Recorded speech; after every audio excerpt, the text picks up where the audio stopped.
London, 1824. Isabel Fairmont knew she shouldn't be there. The Duke of Harrington's library was forbidden territory for a mere governess, but the door left ajar, the silence of the sleeping household, and her sleeplessness had led her there so late at night.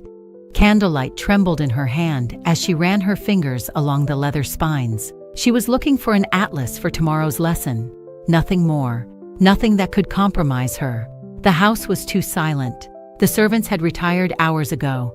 The Duke slept upstairs. Lady Charlotte, her pupil, rested in the room next to her father's. Isabel knew everyone's schedules. She had to survive invisible in that world that wasn't hers. She knew the Duke tolerated no intruders in his library, and perhaps that was precisely why this night seemed the perfect moment to enter. Candlelight trembled in her hand as she ran her fingers along the leather spines, searching for the atlas of European geography she needed for Lady Charlotte's French lesson. That's when the papers fell. They were hidden behind a volume of poetry, loose yellowed sheets covered in symbols that danced in the unsteady light. Isabel recognized the structure immediately. Enciphered code, substitution pattern with rotational key. Her heart raced. Her hands moved of their own accord. Her father had taught her this at 12, between equations and laughter, before their world collapsed. Mathematics is language, my dear, and every language can be translated. She shouldn't. She knew that. But she grabbed a pen and a small blank piece of paper from the desk. 3 deciphered lines later, Isabel froze. This wasn't private correspondence. These were coordinates, names of French ports, shipping dates, espionage. The air grew thick. The candle sputtered. And then Isabel heard footsteps. Not in the corridor, closer, in the library itself. Panic was instant. Isabel extinguished 2 candles with her fingers, hid the papers under the atlas, and retreated into the shadows by the window, her heart exploding in her chest. She had been certain the library was empty when she entered. How could someone? The side door. The one leading to the garden. A silhouette emerged from the deeper shadows, near the back shelves. Tall, precise movements, like someone who knows every floorboard. He carried a small silver key in his hand, which he returned to his waistcoat pocket.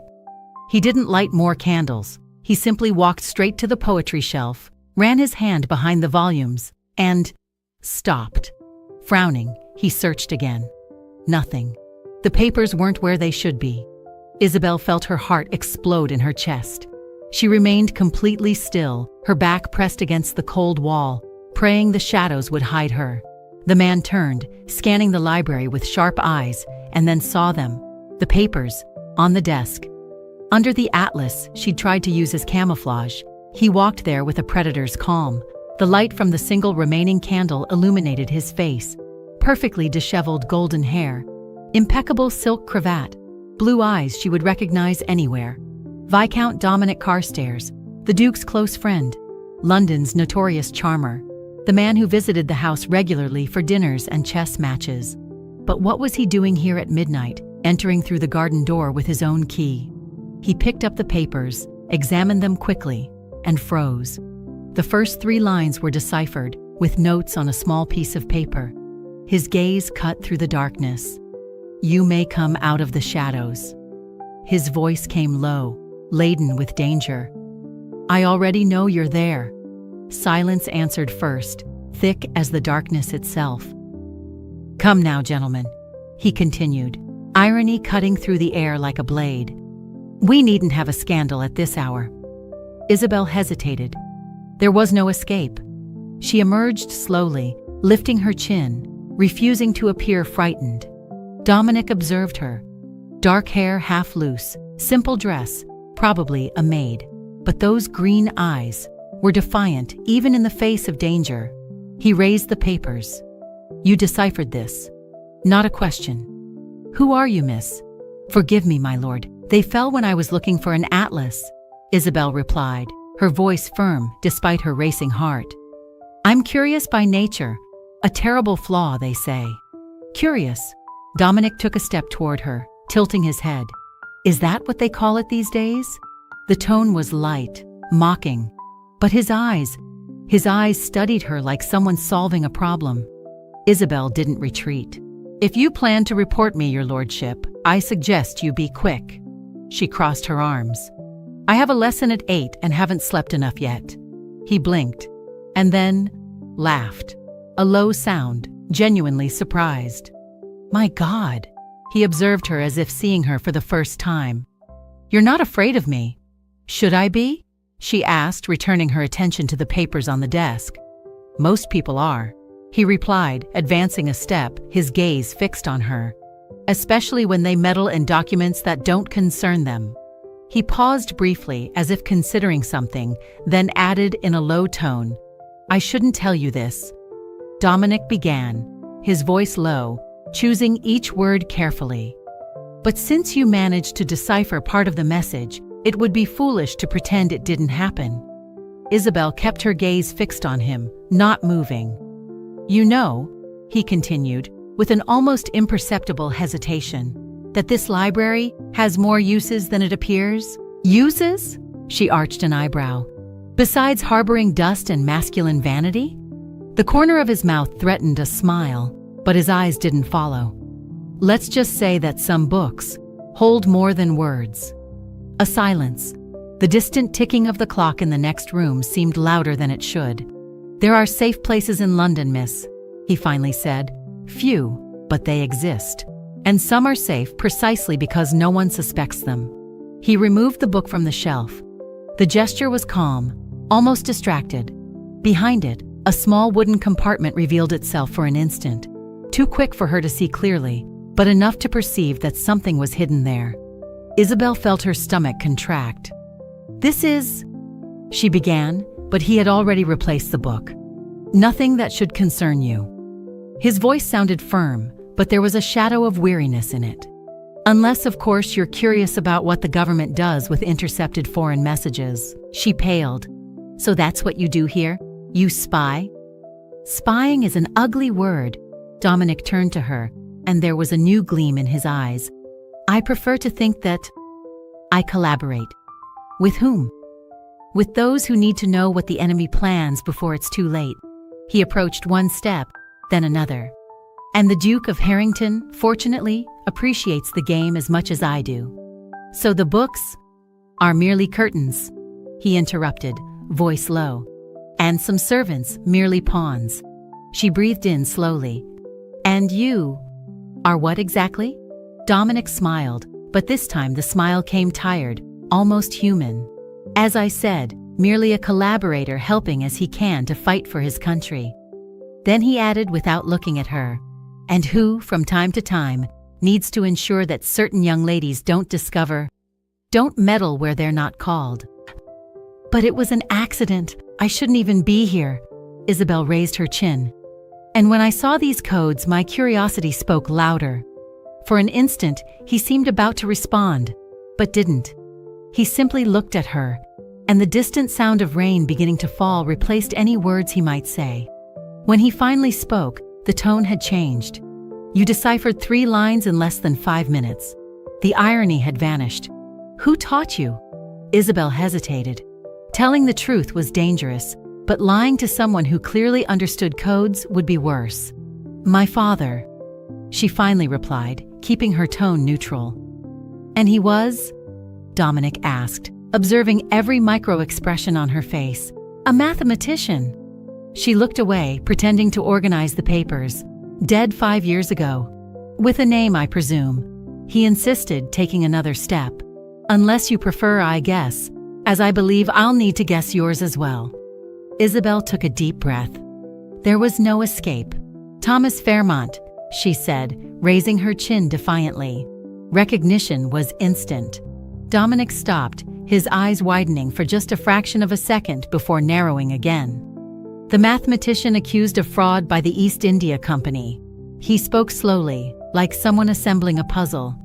Died before trial. Enormous scandal. His family lost everything. So you must be Isabel Fairmont. Very well informed for someone who spends his days choosing waistcoats. She replied coldly, though her hands trembled. And you...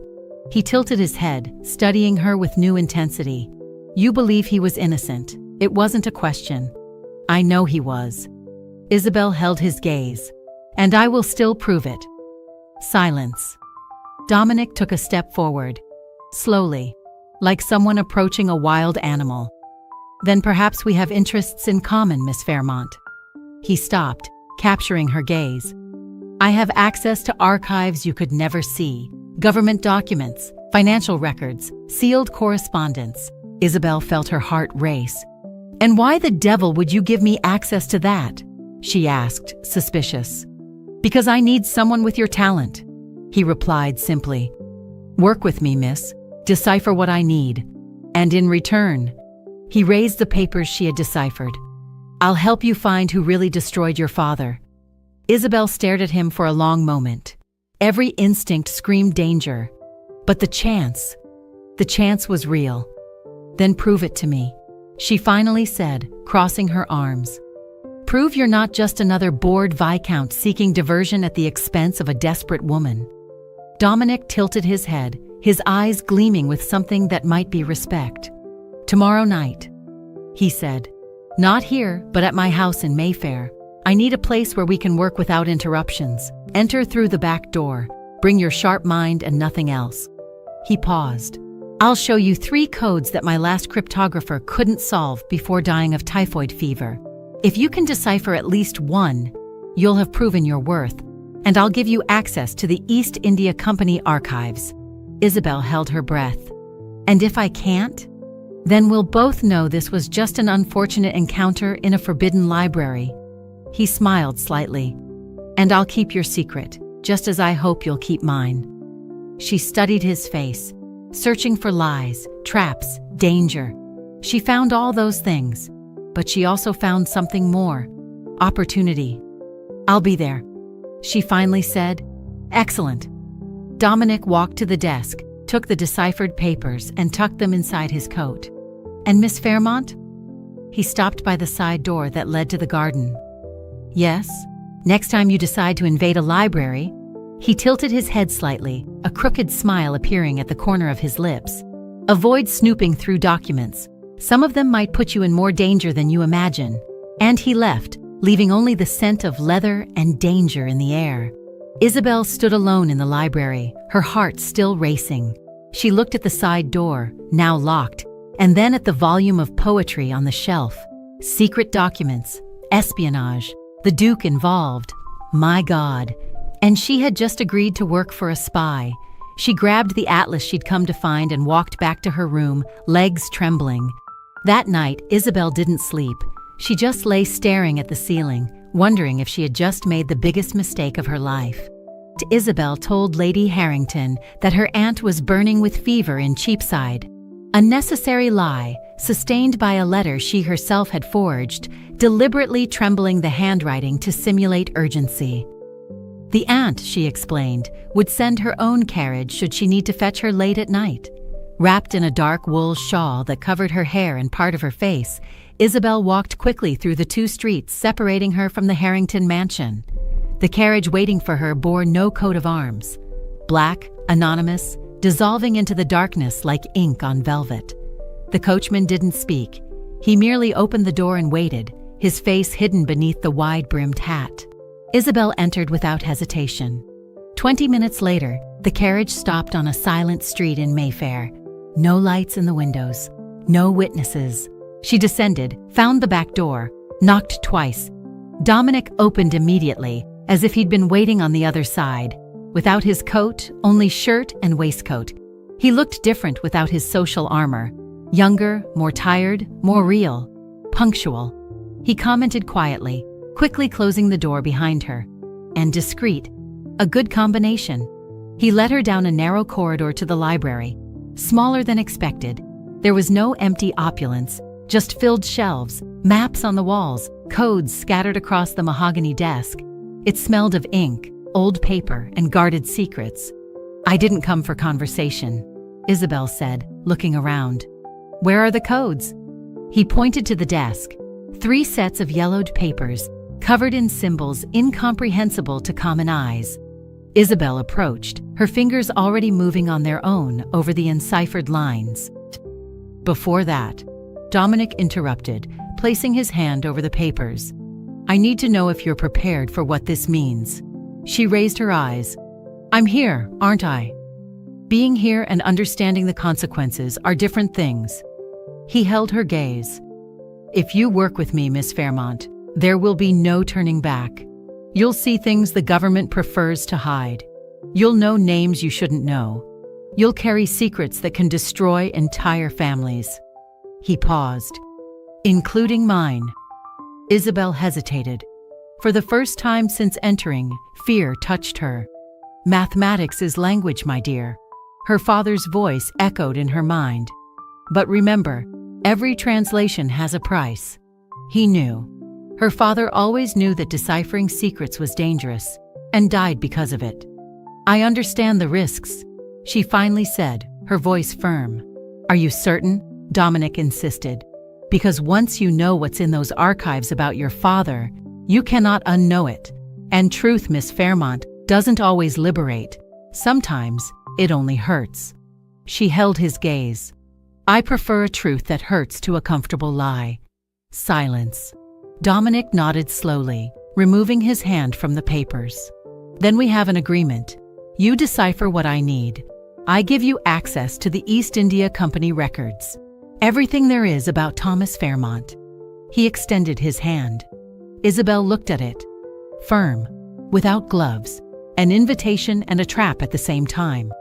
"And if I discover something you'd prefer remained buried?" she asked. His smile was sad. "Then we'll discover together if I'm as brave as I pretend to be." She took his hand. The grip was brief, formal, but something passed between them, a silent promise, a shared danger. "Welcome to the game, Miss Fairmont," he said, releasing her.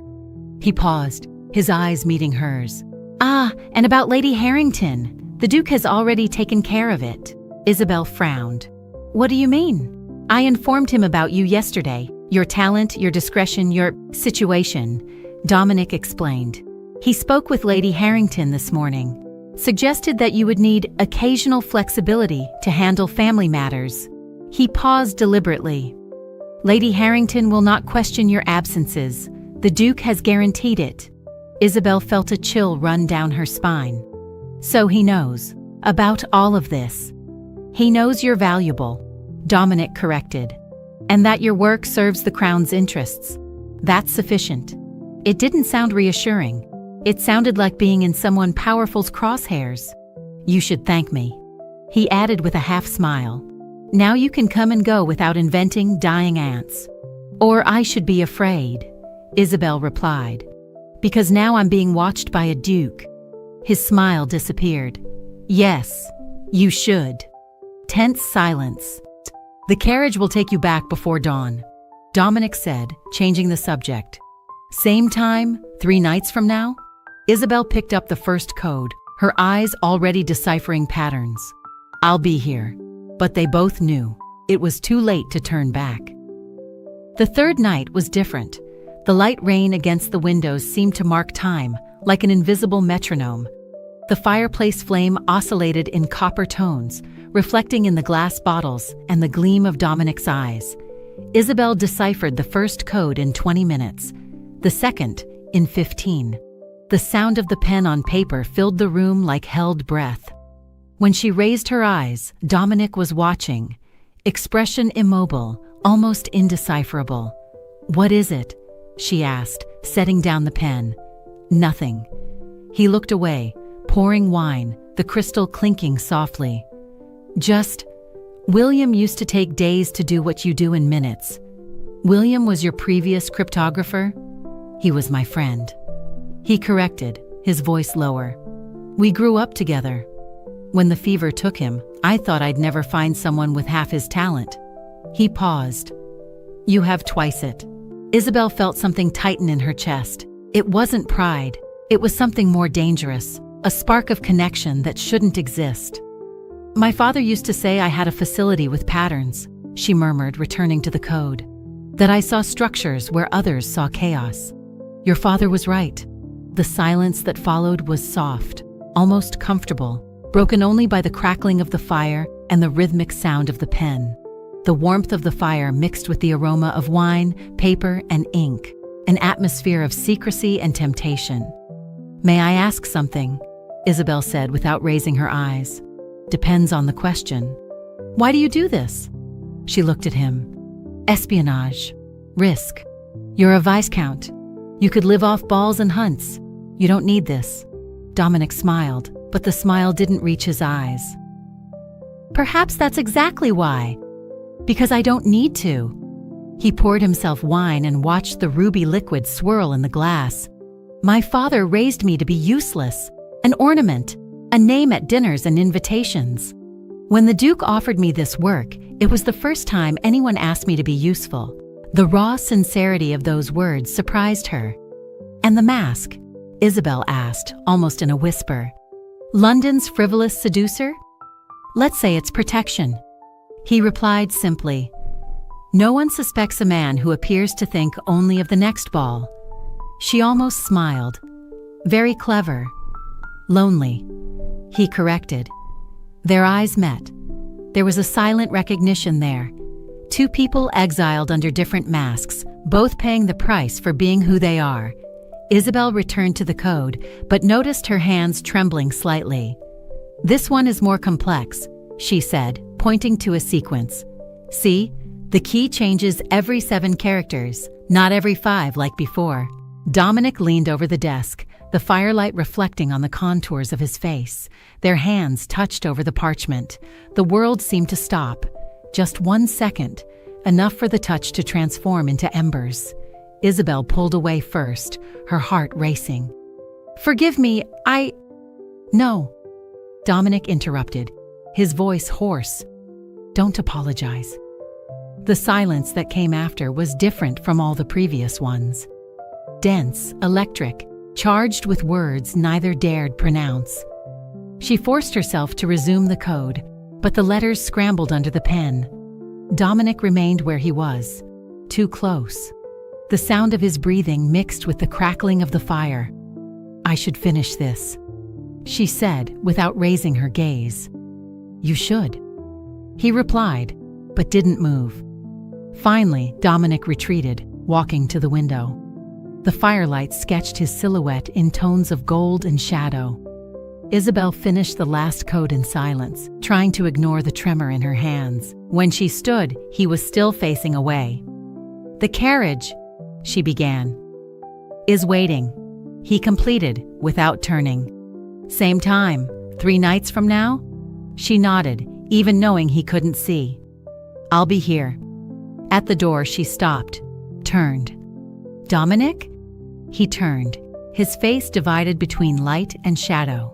"Yes, you're not useless." And she left before he could respond, before the moment became something neither was ready to face. Dominic stood alone in the library. The fire crackled low, and the silence seemed alive. He looked at his own hand, still warm from her touch. Isabel shouldn't have been there. In fact, she didn't want to be there.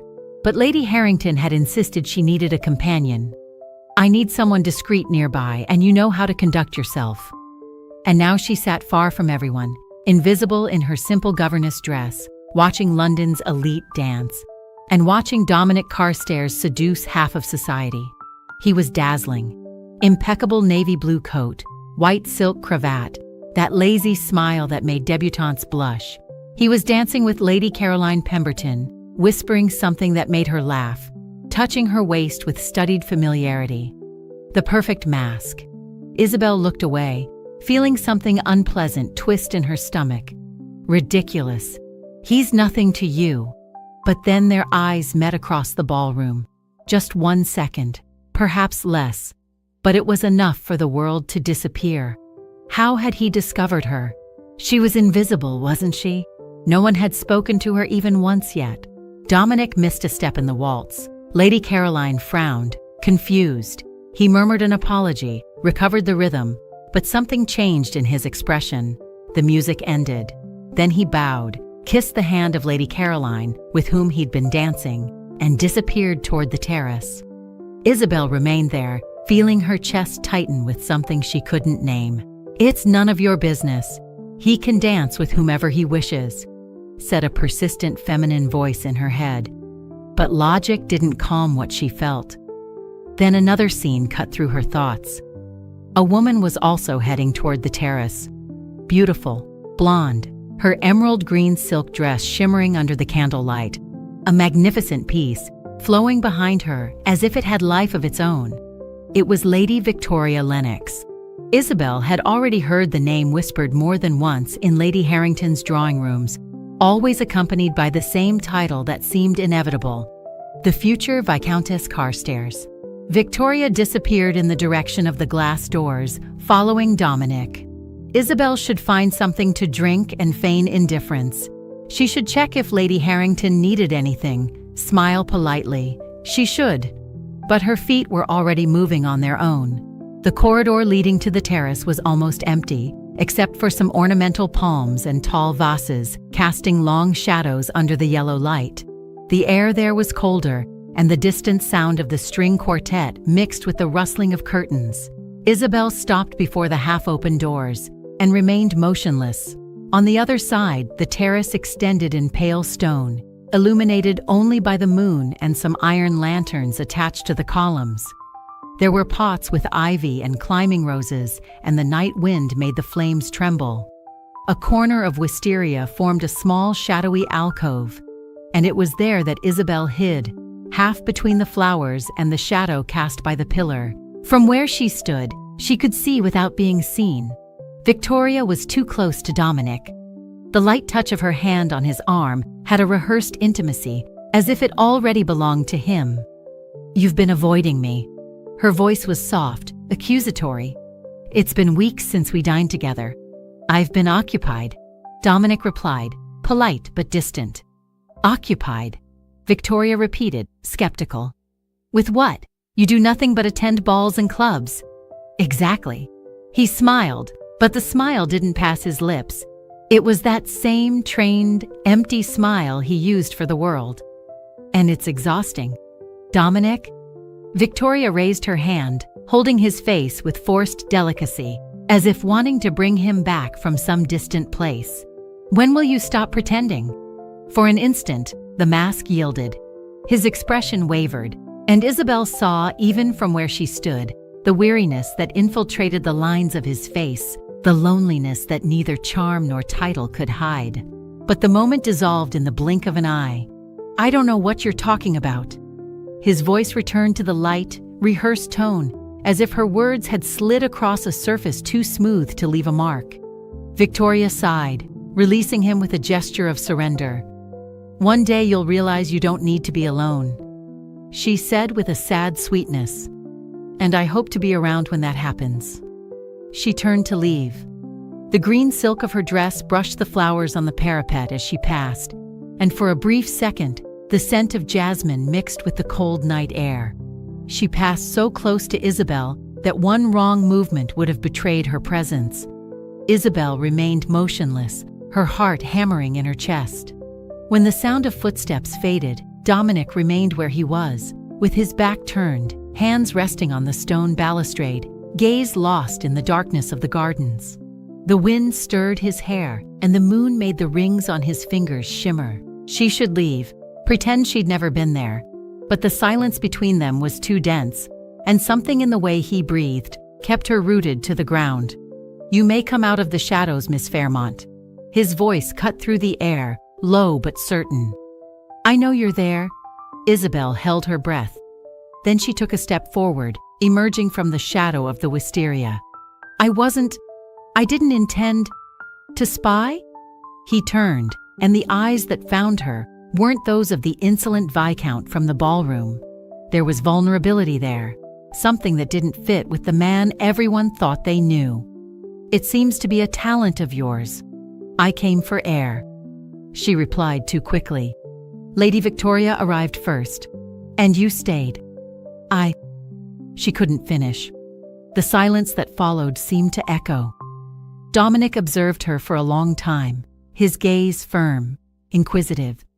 "What you saw in the ballroom," he began, then stopped, as if the words weighed more than intended. "The dances, the smiles, it's part of what I do, what I need to be." "I know," Isabel replied, her voice more brusque than she'd like. "Do you?" He took a step toward her. The distance between them diminished until she could feel the warmth of his body contrasting with the cold air. Because it seemed what? He hesitated, his eyes lowering to her mouth before looking away. Bothered. He finally said, "I wasn't." She lied. "No? No." She raised her chin, her heart racing. "What you do, whom you dance with, is none of my concern." "No, it isn't." He agreed, but neither of them moved. The silence pulsed between them, so alive it seemed to have form. The distant music from the ballroom floated through the air, a drawn-out violin, the soft echo of laughter, and sounded like it came from another world. "I should return," Isabel said, trying to break the spell. "You should," he repeated, without moving. The tension between them was almost physical, an invisible line stretched to its limit. Then, voices sounded in the distance. Both retreated, the spell broken in an instant. Lady Harrington appeared at the door, her severe face illuminated by the light from the ballroom. "Miss Fairmont?" "Ah," Viscount Carstairs. Her eyes passed from one to the other, assessing the charged air between them. "What a curious coincidence. Merely seeking fresh air, Lady Harrington." Dominic replied with that polished charm Isabel now recognized as a shield. "Your governess is, it seems, exceptionally dedicated." "Yes," Lady Harrington retorted dryly. "Very dedicated." "Good evening, ladies." Dominic inclined his head and passed them, his woody perfume still lingering in the air. But before disappearing, his eyes met Isabel's one last time, a quick instant, but enough for her to perceive. He was as confused as she was. "Let us go," Lady Harrington said, her tone cold enough to freeze any emotion. "It's late."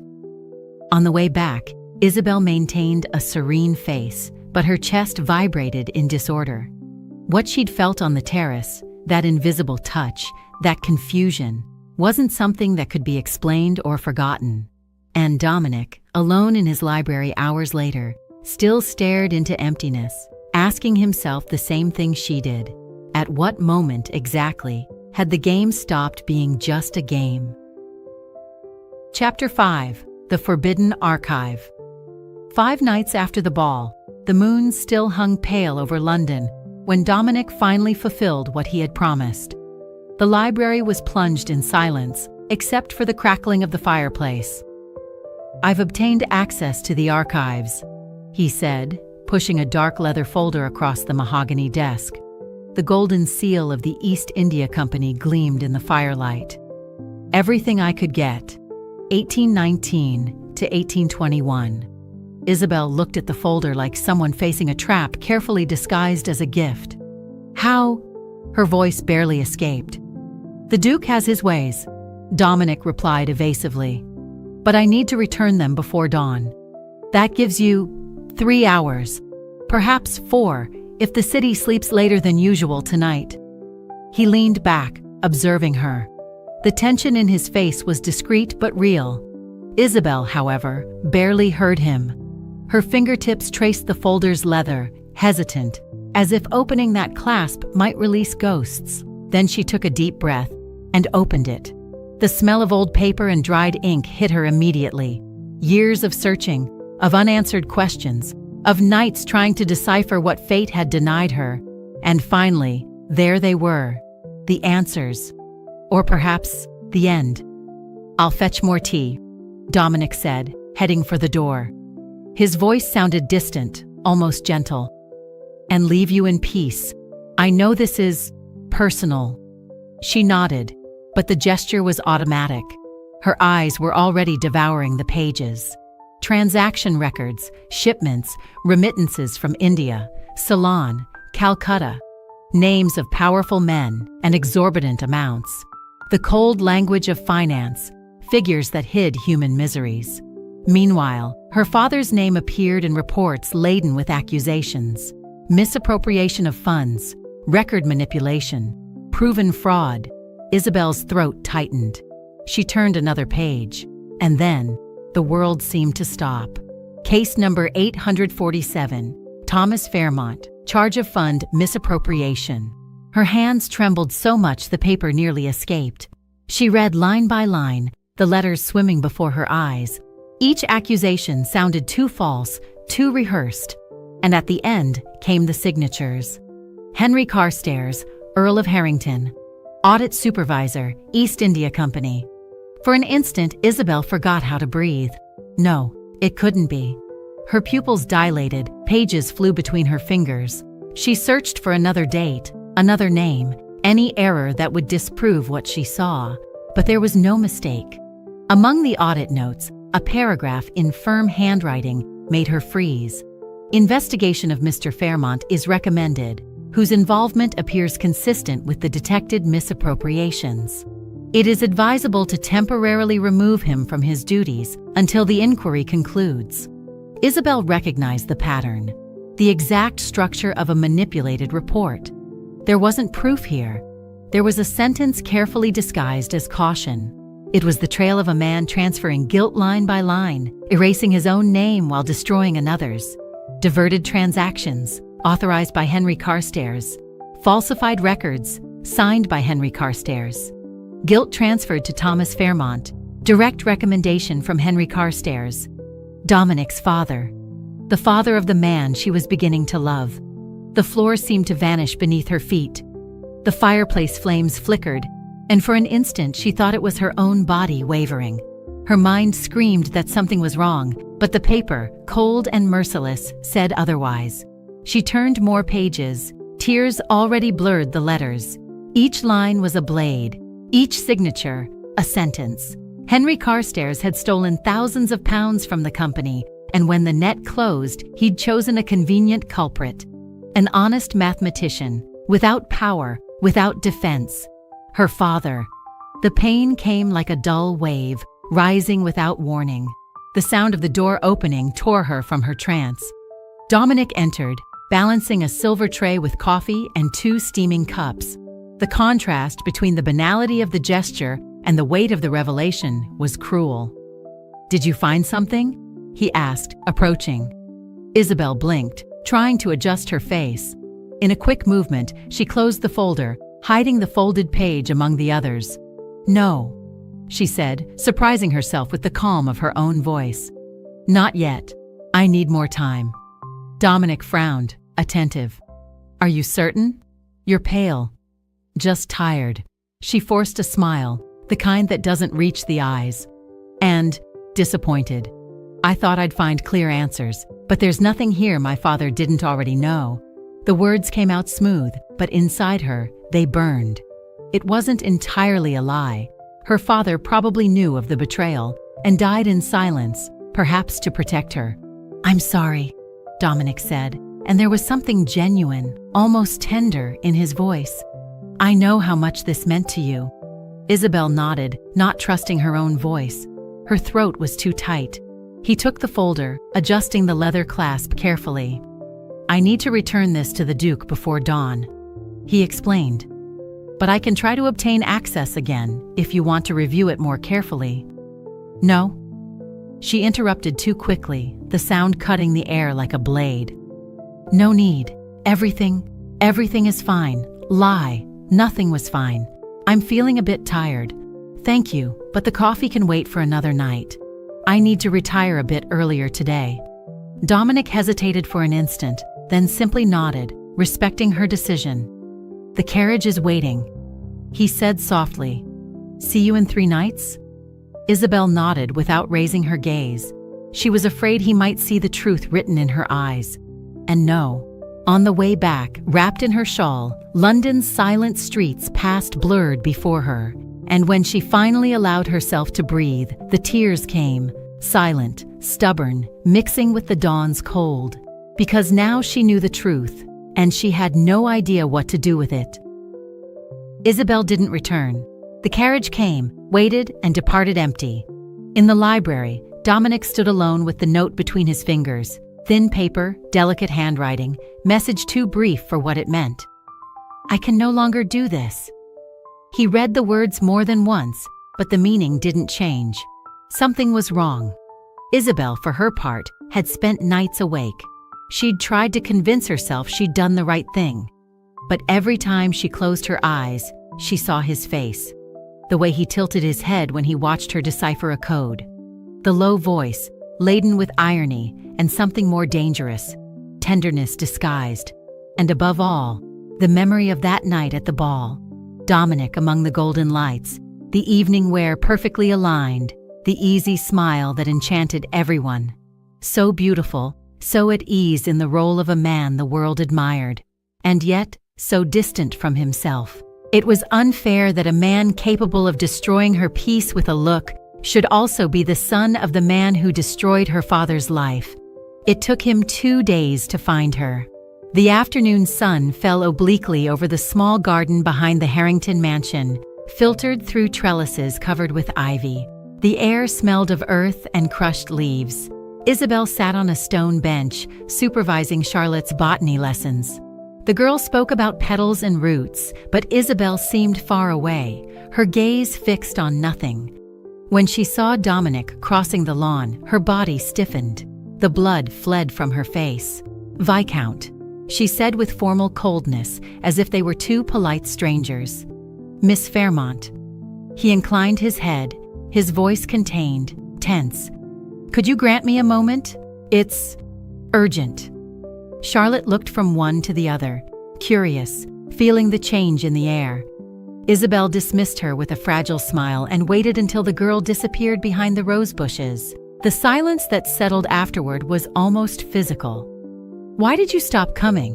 Dominic asked directly, his tone graver than intended. "I realized it was imprudent to continue." "Imprudent?" he repeated, not believing. "After weeks working together, suddenly it's imprudent." Isabel didn't respond. Her hands, crossed before her body, trembled slightly. "What happened?" he insisted. "Was it something in the archives? You said you found nothing, but—" "I lied." The words came quickly, like a confession that burned her throat. "I found everything." Dominic stopped. The wind seemed to cease. "What?" "Your father." Her voice failed but continued. "Henry Carstairs. He did everything, diverted the money, falsified the records, and placed the blame on my father." The color drained from his face. "No," he whispered, incredulous. "And I saw the signatures." She raised her chin, tears already escaping. "On every document, on every fraudulent transaction, on every accusation against Thomas Fairmont." Her voice broke. "Your father destroyed my family, killed my father, and I—" She took a deep breath, trying to contain her crying. "I was working with his son, trusting you, feeling—" She stopped, biting her lip, unable to finish. Dominic looked as if he'd been struck. "Isabel, I didn't know. I swear by everything sacred." "I know," she interrupted, wiping tears angrily. "That's why it hurts so much." The silence fell between them again, heavy, suffocating. The garden seemed to contract around them. "Let me investigate," Dominic pleaded, his voice hoarse. "Let me obtain the archives again. Confirm, understand why." "You don't need to confirm," Isabel said firmly, controlled, but her eyes betrayed the pain. "I saw. I memorized every detail, every date, every signature. It's real." "Then let me discover the reason." He took a step forward. "Why my father did what he did. There must be a reason, a context. And does that change anything?" Isabel asked, desperate. "Your father ruined mine. The reason doesn't matter. It matters to me." Dominic held her gaze. "Because if I'm going to seek justice, I need to understand everything." She laughed, a sound without joy. "Justice? You'd lose everything, Dominic. Your name, your position, everything you have." "Then I'll lose it," he said simply. And this time there was no hesitation, no bravado, only truth. "If I have to lose everything to clear your father's name, perhaps that should be the price I must pay." Isabel shook her head, tears flowing freely. "I can't ask that of you." "You're not asking," he replied. "I'm offering." Voices echoed from the house, Lady Harrington calling Isabel's name impatiently. "I must go," she murmured, drying her face with the back of her hand. "Isabel, please." No, she raised her hand, firm. No, please don't make this harder than it already is. Then she turned and walked toward the house, her dress dragging over the garden gravel. Dominic remained there, immobile, watching her disappear among the ivy columns. The garden became just a garden again, but the air seemed different, dense, impregnated with something he couldn't name. The flowers exuded too much perfume, the wind seemed colder, and everything around carried her absence. He remained for a long time, looking at the emptiness, the sound of her last words still echoing. But it wasn't just that. It was also the sound of his own breathing, irregular, and the memory of her gaze, wounded, but still full of something that would haunt him. Perhaps it was regret, perhaps it was guilt, or perhaps it was something simpler and infinitely more dangerous. Dominic didn't want to admit it, not even to himself. But there was something in Isabel Fairmont that had disarmed him from the beginning.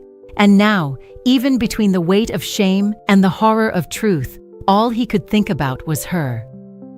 Dominic spent the first 2 days hating himself for not noticing. That night, when he'd brought the archives, he'd given Isabel complete privacy. It was about her father, after all, and he had no right to watch while she relived such ancient pain. While she read, he'd gone to prepare tea. In that secret house, without servants for security reasons, he had to do everything himself. A bitter irony, a Viscount boiling water, while secrets were unearthed in the next room. When she'd said she found nothing definitive, he'd believed her. Why wouldn't he? Isabel had never lied to him before. Afterward, he'd returned the archives to the Duke immediately, before dawn, as promised, without reviewing, without checking anything, because never, not for a single second, had he suspected his own father. Henry Carstairs was many things, cold, distant, inflexible, but corrupt, criminal? The idea had never crossed his mind, until Isabel threw the truth in his face. Now, 2 days later, he crossed London determined to discover if the entire world he knew had been a lie. The Duke's house clock marked nearly 8 o'clock when he was received. The Duke, still with dinner recent, lit a cigar and led him to the study. The air was dense with smoke and authority. "Carstairs," the Duke said in a grave tone, releasing a smoke ring. "I hope this is urgent?" "It is, Your Grace." Dominic replied, his voice low, firm. "I discovered that my father, Henry Carstairs, was the one who incriminated Thomas Fairmont." He took a deep breath. "Actually, it was Isabel." He hesitated, correcting himself. "Miss Fairmont who found the proof. He committed the fraud, deliberately ruined Thomas Fairmont." The Duke arched an eyebrow, then turned to the bookshelf. He rotated a small golden latch and opened a secret compartment, removing an aged leather folder from within. The candle flame flickered, casting shadows across the walls covered with books and maps. He examined the papers in silence for long seconds, his face impassive. Then he put on his spectacles and brought one of the sheets close to the light. "Carstairs," he murmured. "When exactly did Miss Fairmont see these documents?" "5 nights ago," Dominic replied, tense. "When I gave her access to the archives." "And you reviewed them afterward?" "No. She said she'd found nothing, and I believed her. I returned the archives to you at dawn." "And when did you discover otherwise?" "2 days ago," Dominic answered. "In the garden. She told me everything." The Duke frowned. "Then look here." He pointed to a signature. "See the inclination of the H and the pen pressure on the C. Is it consistent?" Dominic leaned over the desk. "I never noticed. I can't say." The Duke straightened, crossed the study, and unlocked a dark wood cabinet. He removed another folder, more recent, and placed it alongside. "For 2 months, I've been noticing inconsistencies in official correspondence," he said, leafing through carefully. "Ministry documents with signatures that seemed wrong." He placed a recent letter next to the 1819 archive. "Look, same falsification pattern."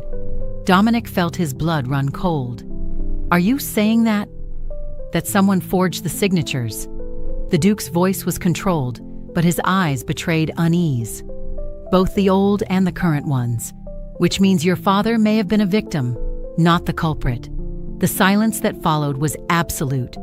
Dominic breathed deeply, trying to contain the torrent of thoughts. "You're telling me they falsified my father's signature?" he asked, bringing the paper closer to the light. "But who would do this, and why?" "Someone within the system," the Duke replied. "Someone who knows the protocols, the seals, the flow of archives." He leafed through one more page and suddenly stopped. His face paled. "What is it?" Dominic asked. "Graves," the Duke said, his voice low. "Sir Edmund Graves, my undersecretary. He was the one who organized these archives before delivering them to you." He paused. "And he worked at the East India Company in 1819. The two looked at each other, and for the first time, the Duke appeared truly disturbed. The fragments were finally beginning to fit together. "We need proof," Dominic said. "Real proof, not just suspicions. We have something better." The Duke leaned back, his gaze cold and calculating. "We have Miss Fairmont. If anyone can identify patterns in falsifications, it's her." Dominic nodded slowly, his gaze distant. "I'll speak with her." "No?"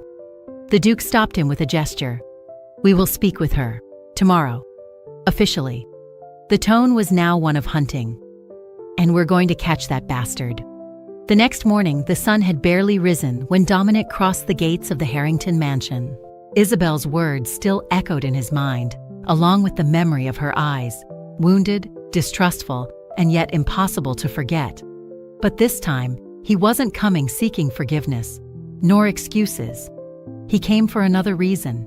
He had something that changed everything, and he needed Isabel, not to confront her, but to save them, all of them.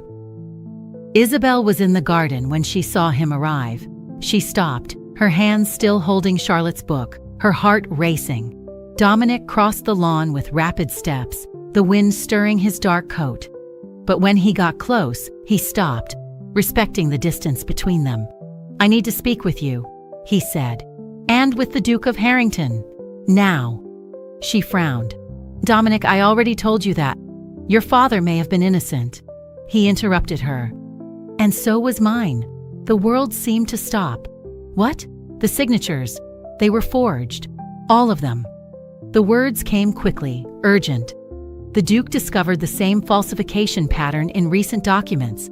"Someone has been manipulating archives for years, and we believe we know who." Isabel felt her legs weaken. How can you be certain?" "I can't. Not yet." Dominic took a step forward. "But you can. Your talent with patterns, with codes. It's more than numbers. You see what others don't. If anyone can prove the signatures are false, it's you." She looked at him. His blue eyes reflected something between hope and desperation. "Show me," she finally said. An hour later, they were in the Duke of Harrington's study. The room was vast, lined with books, with tall windows that let the gray morning light filter through heavy curtains. Papers and folders were spread across the mahogany desk. Isabel, Dominic, and the two dukes, Harrington and Dominic's mentor, were gathered. Isabel took a deep breath before beginning. She picked up the first signature, then the second. Her eyes moved with almost mathematical precision, measuring angles, calculating pressures, observing small imperfections, or their absence. "Here," she pointed with the pen. "The inclination of the sea is always identical, exactly 47 degrees. In all signatures attributed to Henry Carstairs. And that's abnormal?" asked the Duke of Harrington, observing over his spectacles. "Impossible," Isabel replied. "No one signs twice in an absolutely identical manner. The human hand always varies. A lighter stroke, another deeper, the curve changes." She touched another sheet. "But these are too perfect. The same stroke, the same pressure, as if they'd been traced with a template." "A template?" the Duke repeated. "Or a copying instrument," Isabel explained. "There are those who use rulers and overlapping tracings to duplicate handwriting. All it takes is practice and patience." Dominic's mentor Duke exchanged a look with Dominic. "Graves," he said, his voice low. "Sir Edmund Graves has that patience. Isabel examined more documents. She picked up a magnifying glass and leaned over the paper. "Observe here." She pointed. "The pen cut leaves a microscopic split, and this split repeats in the forgeries. It's a sign of a double-pointed metal pen, the type used by professional scribes. Your father, Viscount, used quill pens. The cut would be different." Dominic leaned in, astonished. Are you certain of this?" "I am," she replied firmly. "And more, the ink used in these copies is different. See the shine, more recent, darker. Someone rewrote these signatures with another formula." The Duke of Harrington crossed his arms, thoughtful. "And the recent signatures?" Dominic pushed another set of papers forward. "These arrived at the ministry a few weeks ago." Isabel compared them. Her gaze moved from side to side, quick, concentrated. "Same pattern," she finally said. "Same inclination, same pressure, same metal pen.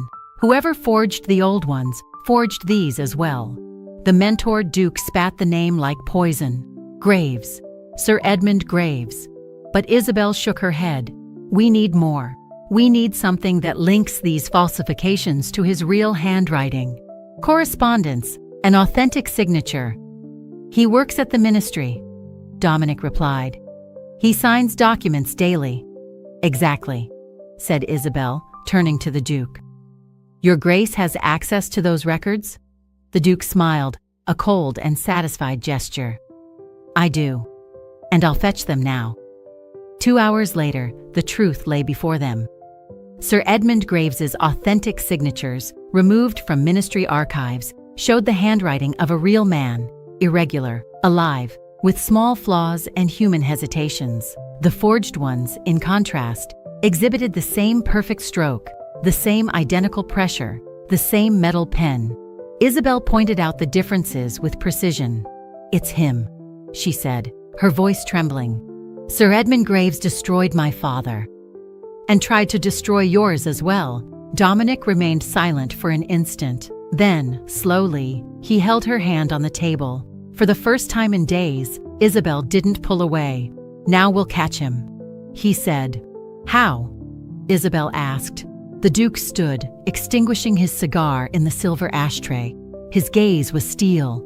"With a trap," he said coldly. "And you two will be the bait."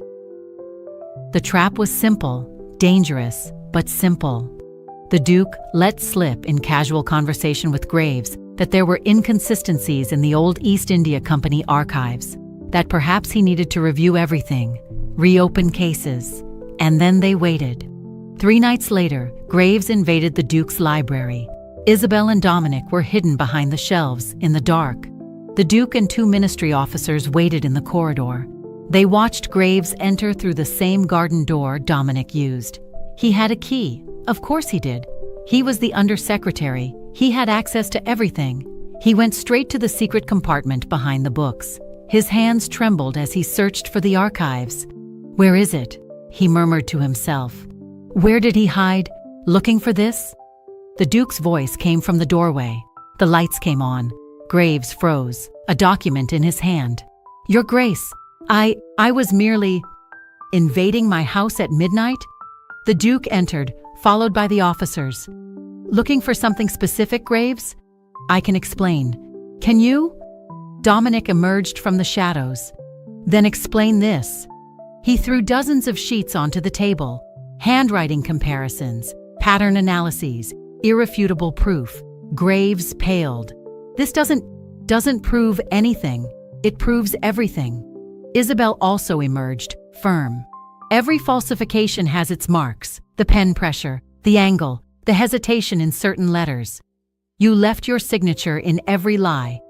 "And in 1819? Dominic took a step forward. "When you forged documents incriminating Thomas Fairmont? When you used my father's name to hide your crimes?" "I didn't." Thomas Fairmont was discovering the embezzlement. The Duke said coldly. "You eliminated him before he could report it. And you used Henry Carstairs as a scapegoat because he was the perfect supervisor, powerful enough to be credible, dead enough not to defend himself." Graves stumbled, supporting himself on the table. "It was an accident. He shouldn't..." Shouldn't have investigated. I needed the money. I had debts, and afterward it became too big to stop. So you continued, Isabel said, her voice cutting. For years, how many others did you destroy? Silence. The officers approached. Sir Edmund Graves, one of them said, you are under arrest for fraud, falsification of official documents, and unlawful incrimination. Graves didn't resist. He merely lowered his head as the handcuffs closed around his wrists. As they led him away, he stopped before Isabel. Your father. He was too good, too honest. He said quietly. In a world like this, that's dangerous. No, Isabel replied. Men like you are dangerous. My father was merely courageous, and Graves was taken into the night. Isabel felt her legs weaken. Dominic caught her before she fell. It's over, he whispered. Finally over. My father? She looked at him, tears falling. He was innocent. He always was. Dominic wiped her tears with his thumb. And the world will know. The Duke approached. I'll convene a public hearing at the ministry. 2 days from now, the names of Thomas Fairmont and Henry Carstairs will be officially cleared. Isabel nodded, unable to speak. Dominic held her closer, and for the first time in weeks, she let him. 3 weeks later, everything was resolved. Graves had been tried and convicted. The names of Thomas Fairmont and Henry Carstairs officially cleared. The ministry had published a public notice restoring both reputations. London had been talking about the scandal for days. With the Fairmont name restored, Isabel's life had changed. Lady Harrington, though cordial after the public exoneration, had made it clear that, given the extraordinary circumstances, it would be better if Isabel sought new horizons. The unspoken truth, a governess involved in public scandals, even as a victim, was not well regarded. But for the first time, Isabel had a choice. Her paternal aunt, Margaret Fairmont, Thomas's sister, had appeared 3 days after the trial. A widow, living modestly in Bloomsbury, she'd offered home and companionship. Your father was my favorite brother, the woman with graying hair and kind eyes had said. I should have sought you out years ago. But I was ashamed. I believed the lies. Forgive me. Isabel had embraced her, crying. And now she lived there. In a small cottage with a garden, stacked books, and the smell of fresh bread her aunt insisted on making every morning. It was simple, but it was home. The knock on the door came on a sunny afternoon. Aunt Margaret answered and returned with a surprised expression. Isabel? There's a Viscount at the door, asking permission to visit you. Her heart raced. Viscount Carstairs? The very same. Her aunt arched an eyebrow. Should I let him in or send him away? Isabel smoothed her dress, her face warming. Let him in, Aunt Margaret smiled. I'll prepare tea, and I'll stay in the kitchen, but I'll leave the door ajar. Dominic entered the small parlor, hat in his hands, nervous in a way Isabel had never seen. Miss Fairmont, he said formally. Thank you for receiving me, Viscount, she replied, trying not to smile. To what do I owe the honor? He took a deep breath. I came to ask your aunt's permission to court you, officially, properly. Isabel felt her heart race. And she agreed? She said it depended on you. He took a step forward. So, do you agree? She finally smiled. Sit down, Dominic. You look about to faint. He laughed, sitting beside her on the small sofa. I spent weeks working with you in secret. He confessed. We faced lies, danger, pain. And now I need to ask permission to take tea with you. That's how it works, Isabel said. But her hand found his between them. He intertwined his fingers with hers. Then I'll do it right, he said quietly. There will be flowers, walks in the park, visits with your aunt present. Everything you deserved from the beginning, Dominic. But you need to know. He held her face with his free hand. I'm not here out of obligation, not because our fathers were exonerated. I'm here because I spent weeks trying not to fall in love with you. And I failed. Completely. Isabel felt tears burn.